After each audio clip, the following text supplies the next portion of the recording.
The alarm on Ravi Sharma's old Nokia phone didn't just wake him up, it screamed at him. At 5:30 in Meerut, this was the daily starting gun. Ravi, a history teacher, would lie still for a moment listening to his wife Priya's gentle snores and his son Rohan's soft breathing. This was his world, his everything, and everything had an EMI attached to it: home loan, scooter loan, fridge. His life was a map of due dates, not dreams.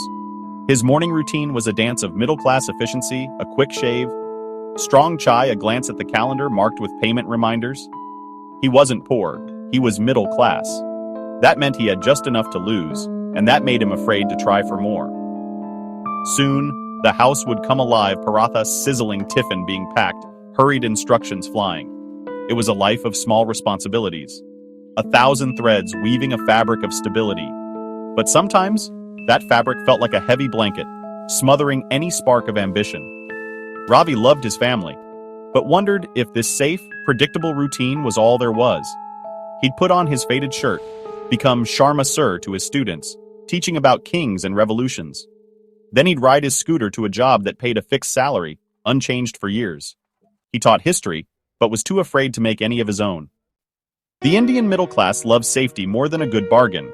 A government job is a golden ticket, a fixed deposit, a promise of security. Ravi was the poster boy for this mindset, raised to believe that stability was the real victory. Every decision was weighed against the worst-case scenario.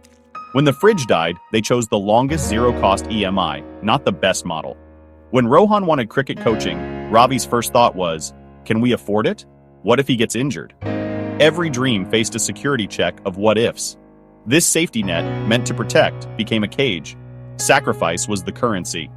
Priya, once a talented painter, packed away her canvases to manage the home and save every rupee. It wasn't forced, just the middle-class rulebook. Personal dreams are a luxury. Their life wasn't miserable. There were joys, ice cream outings, movie nights, celebrating Rohan's grades. But happiness always had boundaries. They were safe, secure, together. But were they truly living, or just managing? Ravi felt like the captain of a ship docked in harbor, too afraid of storms to ever explore the sea. The cost of safety was never knowing what they might have become. Ravi's mind was a graveyard of ideas, each buried under fear. Years ago, his friend Samir suggested starting a coaching center. Ravi was excited, briefly. Then came the doubts. What if it fails? What about the rent? The idea died. Samir moved away, and the dream became another ghost. There was the history textbook he outlined but never finished. Fear of rejection kept the file unopened for years. His father, too, had dreamed of opening a kirana store after retirement, but fear of losing savings kept him from trying. Ravi saw this pattern everywhere. The auntie with amazing pickles who never sold them, the uncle who fixed electronics but stayed a linesman. Talents and dreams, all packed away by the middle-class mantra, don't risk it, a steady salary is God's gift. So, a generation of potential entrepreneurs and artists became clerks and teachers, their dreams stored away like winter clothes. The fear of losing what little they had was stronger than the hope of gaining more.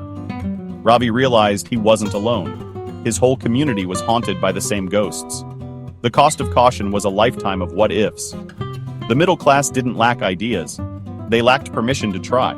And so, dreams faded quietly, replaced by routines and regrets.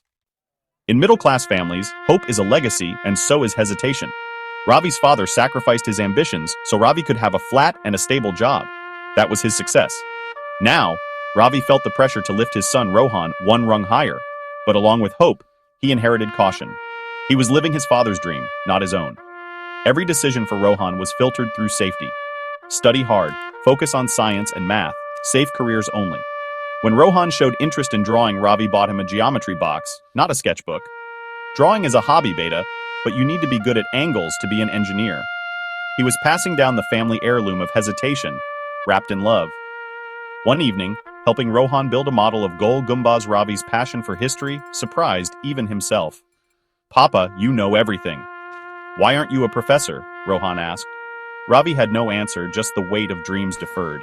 He was ensuring his son would be just as safe and just as trapped as he was.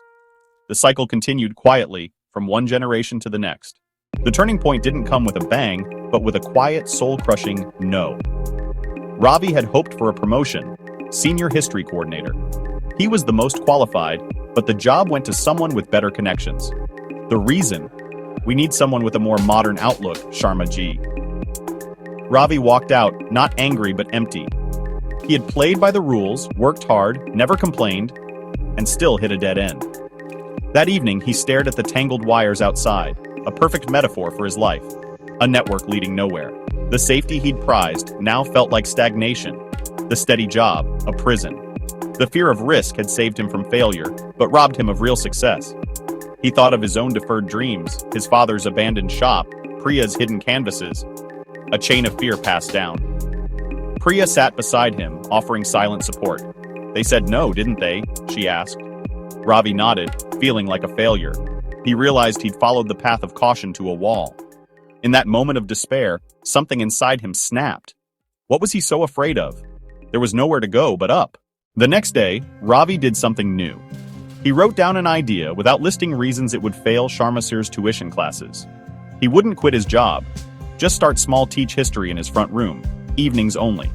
He told Priya, expecting doubts. Instead, she smiled. It's a wonderful idea, Ravi. I'll help you. That weekend, they cleared the room, set up a whiteboard, arranged chairs. Priya painted a sign, Sharma sir's tuition classes. The first week, only 3 students came. Ravi poured his passion into teaching them telling stories, making history come alive. Word spread. Soon, the room was packed. He had to start a second batch. The extra income paid for Rohan's cricket coaching a new mixer grinder. No EMI needed. But more than money, it was Ravi's confidence that grew. At school, he was still an employee. But at home, he was an entrepreneur. He was the founder, CEO, and star teacher of his own small enterprise.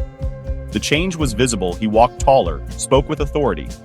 For the first time, he was doing something he loved on his own terms. The spark of ambition was back. A year later, Ravi's tuition center was the most sought after in the neighborhood. He rented a bigger space, hired Samir, and together they built the dream they'd once abandoned.